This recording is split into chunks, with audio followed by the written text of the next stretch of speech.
Selamat petang, salam sejahtera. Berita yang aku mau sampaikan kepada kamu semua ini ialah tentang keadaan Tun Mahathir yang kritikal, tapi bukan kesihatan dia. Jangan kau salah faham pula. Dia sedang dalam kritikal gara-gara partinya diramalkan akan kalah pada PRU 15. Penganalisis politik mengatakan Dr. Mahathir sudah kehabisan kad kemenangan. Wow.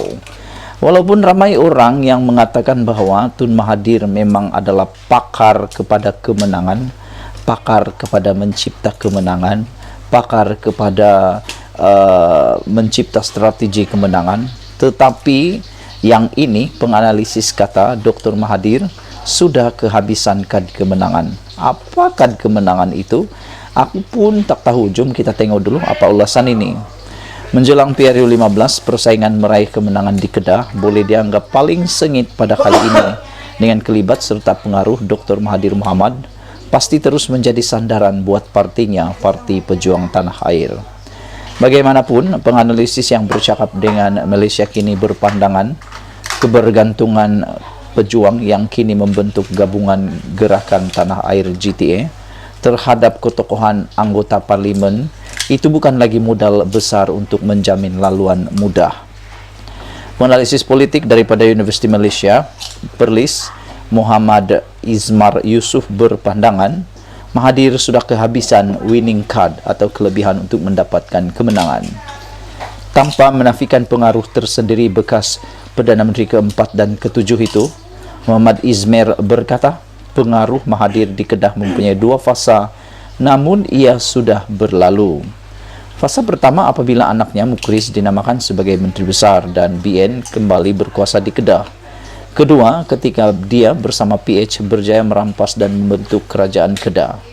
Untuk PRU 15, saya berpandangan ada dua keadaan, katanya. Pertama, jika pejuang bergerak solo, mereka akan kalah. Sama ada dengan bersandar kepada pengaruh Mahathir ataupun tidak.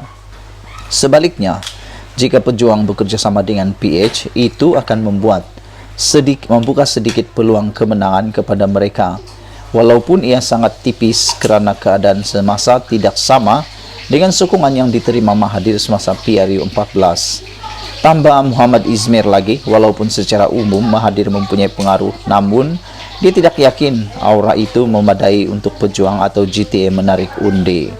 Secara umum Mahathir berpengaruh mungkin dalam usaha meraih dana politik dan sokongan tokoh-tokoh tertentu, katanya. Simpatisan terhadap Mahathir wujud, tetapi saya tak rasa pejuang akan memperoleh angka yang mencukupi untuk menggapai sebarang kemenangan dalam PRU 15, katanya lagi. Saya yakin tiada kerusi Dewan Undangan Negeri DUN atau Parlimen akan dimenangi pejuang, hatta di kubu Mahathir sendiri sekalipun, jelasnya lagi. Tambahnya, walaupun Mahathir mungkin menjadi faktor kemenangan PH sebelum ini, winning card tersebut sudah hilang. Letak Mahathir atau Mukris pun keadaan tarikan kemenangan itu sudah berakhir, katanya. Orang kata mereka sudah menggunakan winning card yang ada dan ia tak boleh dipakai dua kali, kata Muhammad Izmar lagi.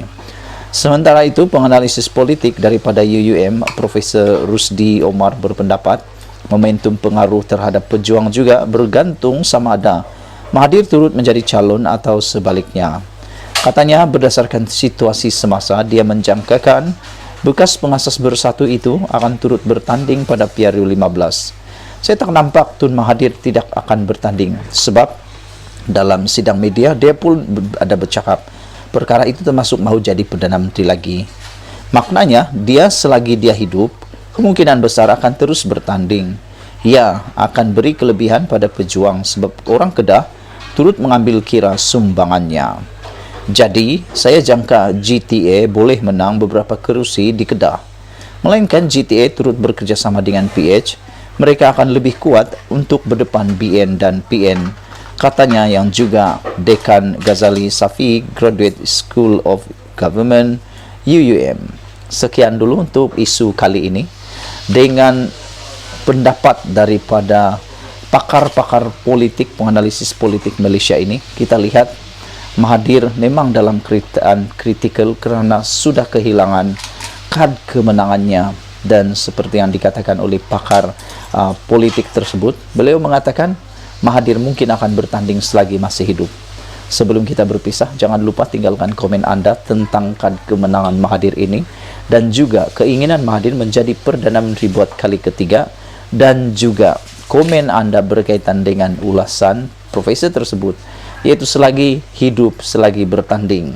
Kita jumpa lagi. Malaysia kita punya, kita juga sama-sama cintai Malaysiaku. Bye-bye.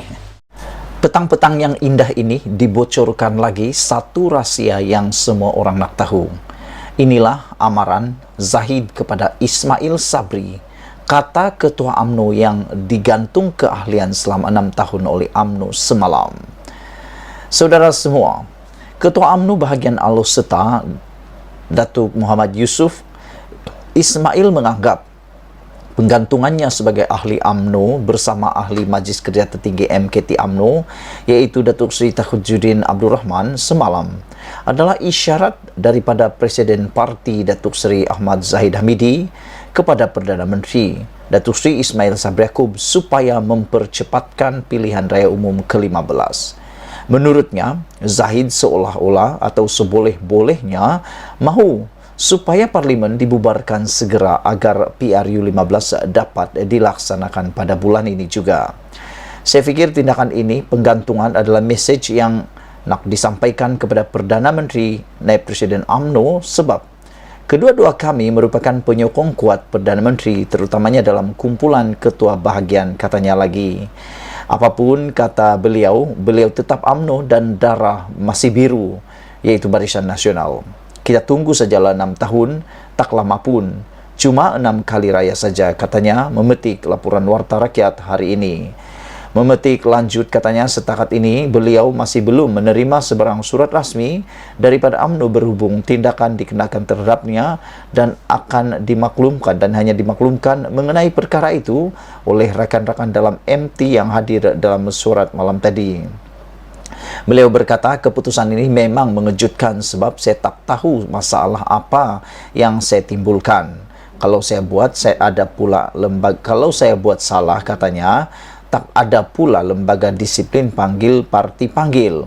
Saya difahamkan selepas mengumumkan tindakan terhadap kami semalam, Presiden terus keluar dari bilik mesyuarat tanpa ada perbincangan. Maknanya, bukan MT yang buat keputusan. Sebaliknya, Zahid yang buat, dan klausa mana digunakan saya pun tak tahu, katanya lagi.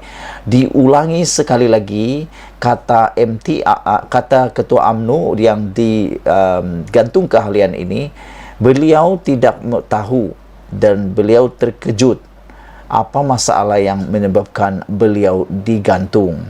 Kalau saya salah buat atau saya buat salah, kata beliau, tak ada pula lembaga disiplin parti panggil. Saya difahamkan, kata beliau, selepas mesyuarat, selepas mengumumkan tindakan terhadap kami semalam, Presiden terus keluar dari bilik mesyuarat tanpa ada perbincangan. Katanya, maknanya, bukan MT yang buat keputusan, sebaliknya, Zahid yang buat dan klausa mana digunakan, saya pun tak tahu, katanya lagi. Muhammad Yusof dalam pada itu memaklumkan, beliau sejak dari awal lagi sudah menyatakan kepada Presiden yang dirinya tidak berniat untuk bertanding dalam PRU15 walaupun namanya disebut-sebut sebagai antara individu yang akan diangkat sebagai calon sekiranya UMNO diberi ruang bertanding di Parlimen Alor Setar bagi menggantikan MCA. Saya awal-awal lagi dah beritahu yang tak minat bertanding. Cumanya kita mahukan kerusi Parlimen Alor Setar itu diberikan kepada UMNO berbanding MCA. BN mampu merampas kerusi di situ, itu saja, katanya. Sebelum ini, Tajuddin turut membidas Zahid dengan mendakwa terlibat dalam surat sokongan kepada Presiden PKR Datuk Seri Anwar Ibrahim sebagai Perdana Menteri semasa krisis politik sebelum ini. Sementara itu, Muhammad Yusof pula sebelum ini menawarkan kerusi Parlimen Alor Setar kepada Menteri Kesihatan Khairi Jamaluddin Abu Bakar selepas timbalan Presiden UMNO Datuk Seri Muhammad Hassan meminta untuk memberi laluan kepadanya bertanding di kerusi di sandangnya di Rembau. Untuk rekod, Tajuddin dan Yusof sebelum ini dilihat cenderung mempertahankan Ismail Sabri ekoran serangan dihadapinya daripada Kem Zahid. Ikuti terus ulasan ini selepas ini.